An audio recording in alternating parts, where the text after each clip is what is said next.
Nakakatuwa, no? Ang laki rin ang naitulong ni Meta sa kapaligiran natin. Lalo na tuwing umaga, wala ka na halos makita ang mga chismosa na nakatumpok dyan sa labas ng bahay niyo. Halos bihira na nga rin silang tumumpok dyan eh. Paano kasi? Mas gugustuhin pa nila na mag-isip ng content para sa reels nila maghapon. Oo, ayaw na nila makipagchismisan o makitumpok dyan sa labas ng bahay niyo. Actually, yung atensyon nila imbis na makipagchismisan, napunta na lang talaga sa pagre-reels. At ito pa ha, imagine ninyo.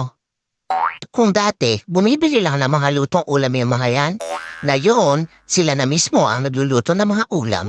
At, kahit pritong itlog, inire-reels pa. Ganon kahusay si Meta. At ito ang pinakamalupit. Kung dati yung asawa mo tinatalakan ka sa tuwing uuwi ka, ngayon, hindi mo na makausap. Kasi, busy na sa pagla-live o hindi kaya busy sa pananood ng live. At ang mas matindi, hanggang madaling araw, nakikipag-engage na lang siya dahil wala na siyang pakialam sa iyo. Ang husay ni Meta, no?